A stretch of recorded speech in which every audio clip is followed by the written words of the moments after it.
Yes!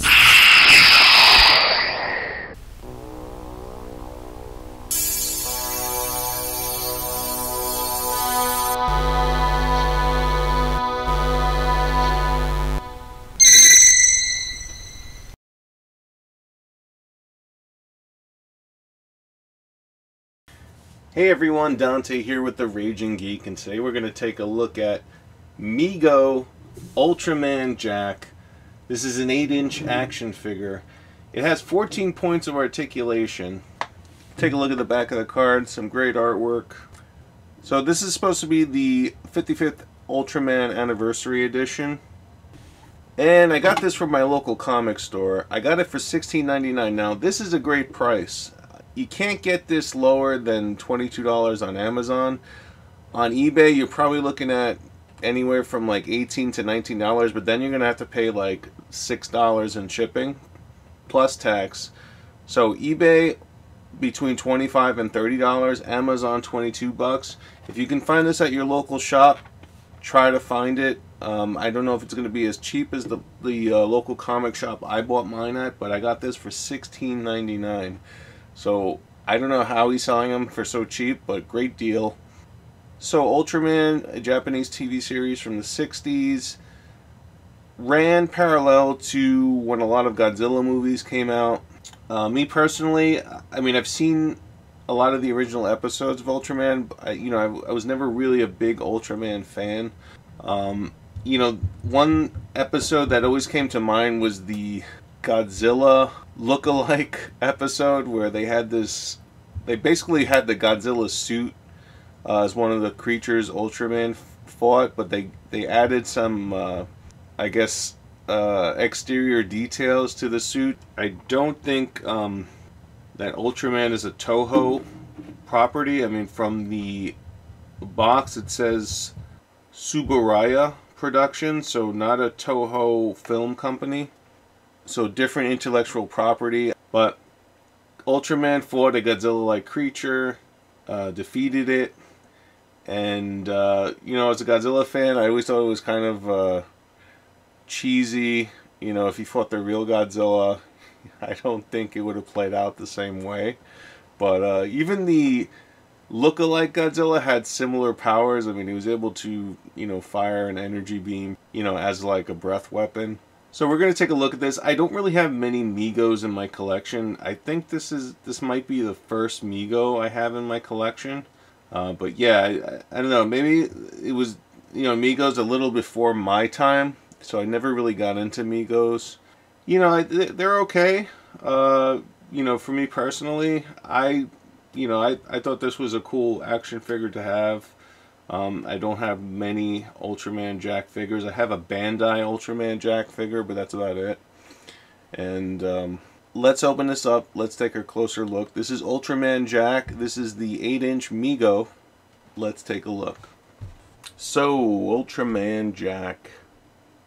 Take a look as he spins around my display stand. His boots are kind of like a flexible plastic. And they do, I want to say, come on and off. So yeah, his boots will come off.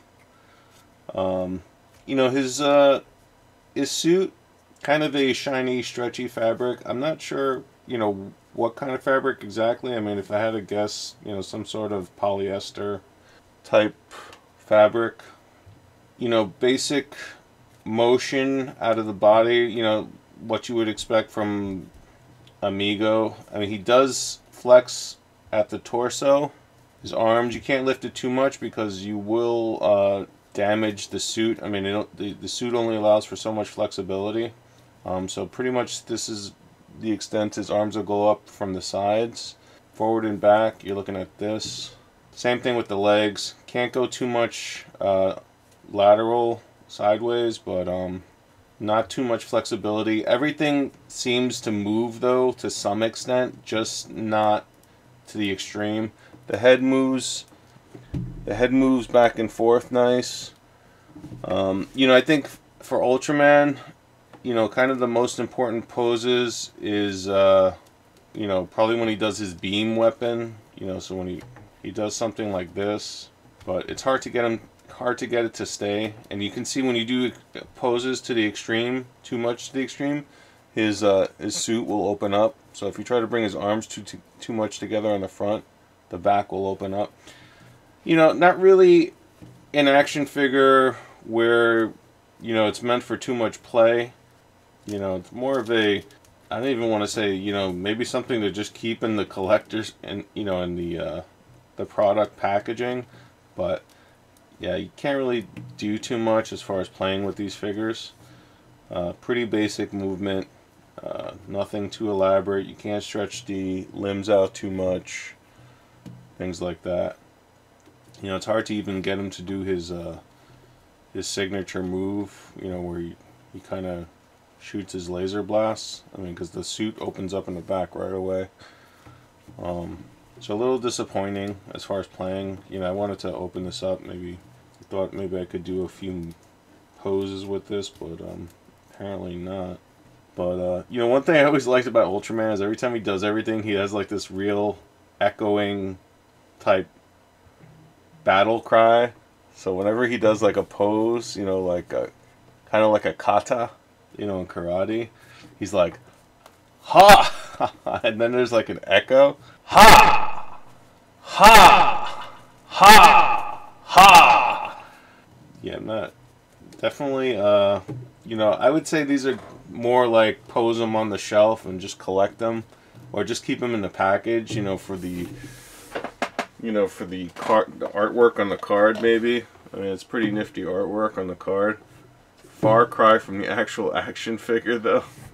No reflection on Ultraman, though. I mean, Ultraman, you know, great character. I watched the new series on Netflix. I really enjoy it. You know, I kind of have a grudge against Ultraman, though, like I said. Especially for what he did to Godzilla. And, you know, this is not to scale. So yeah, this is kind of what they had in the TV series, and they pretty much added this extra, almost like from Jurassic Park, those creatures that shoot the tar out of their mouths. You know, they have this extra skin flap here on the sides of their neck. That's what they did to Godzilla, basically, and they had him fight Ultraman, and Ultraman kind of gave him a whooping. Which, and this is the exact, I'm pretty sure this is either around the time or the exact suit they used for that episode. But yeah, then Ultraman just kind of ripped it off. Ha! And Godzilla was running around flailing with blood stain on his neck from where he tore off the skin.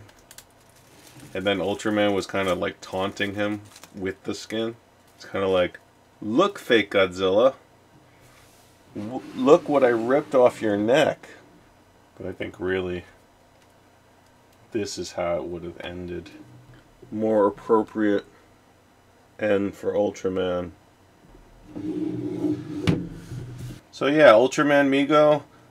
You know, if you like MEGOs, sure, get it. You know, if you like MEGOs and you like Ultraman, or if you just like Ultraman, yeah, I would get it. Don't expect to do too much with this MEGO, though. I mean, it's pretty much just going to stand straight like this. Anything else, and it's going to kind of impact the way his suit fits, you know, and come undone. You know, there's Velcro here, and every time you try to move the limbs a bit too much, I mean, the Velcro is going to come undone. So, yeah, not too much as far as posability with the Ultraman MEGO. And I don't know if that's expected. Like I said, I mean, I don't really collect MEGOs too often, but you know, I don't even know if I'm supposed to keep it in the package, and people who collect MEGOs don't even play with them. Who knows? But you know, $16.99, not bad. You know, I like Ultraman. I wouldn't call myself a diehard fan, but yeah, he's cool. As far as MEGOs in general, though, you know, you can't really do too much with them. I mean, I'm sure people are gonna get upset by me saying that, but yeah, I mean, as opposed to regular action figures, I mean, they're very limited to what you can do with them. I wish you could really pose them a bit more. I don't have a problem with the articulation of the figure, but the the costumes that they have, the suits that they come with, the clothing leaves the articulation very restricted. So I'm not sure why they would make a figure that can move in all these ways, but then they make an outfit that's not flexible enough to allow for full motion. And I don't know if that's even possible with fabrics today without it being too, without the clothing having to be too loose to allow for that range of motion. Maybe there's a more flexible fabric out there, but it seems like if I really try to lift these arms too much, like the hemming, the sewing on this outfit, I'm pretty sure it's going to start to tear. So yeah, I wouldn't try to bend these arms and legs too much. But great for the shelf. Great for showing Godzilla stomping on. Like that. I mean, this is how it should have been from the original episode. Instead of Godzilla falling face first into the ground. But yeah, I mean, I realize it isn't Godzilla, but come on. Don't use a Godzilla suit and then give him yellow accents and then expect people not to get upset. As a Godzilla fan, I was upset. I know Ultraman can't beat Godzilla. Come on. Really? Ultraman MEGO. Try to find it cheaper at your local comic store. If you have to get this online, stick with Amazon because, you get the free shipping. And this was the Raging Geek. I hope you enjoyed this video. Thanks for watching. Come again soon. Take care. Ha! Ha!